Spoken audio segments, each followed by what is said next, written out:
డిఎస్సిలో జరిగిన అక్రమాలపై పోరాటాన్ని మరింత ఉధృతం చేయాలని వైఎస్ఆర్సీపీ నిర్ణయించింది. దీనిపై సీబీఐ విచారణ కోరుతూ త్వరలోనే గవర్నర్ను కలవనుంది పోరాట కమిటీ.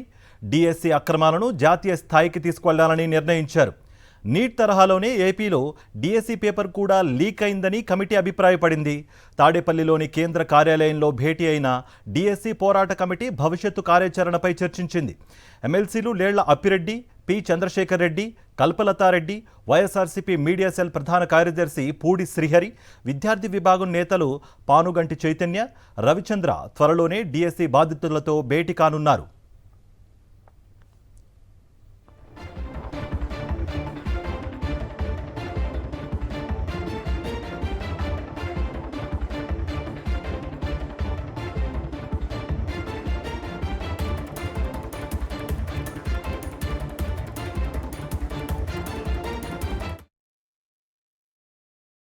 మరిన్ని అప్డేట్స్ కోసం ఛానల్ను సబ్స్క్రైబ్ చేయండి. నోటిఫికేషన్స్ కోసం బెల్ ఐకాన్ పై క్లిక్ చేయండి.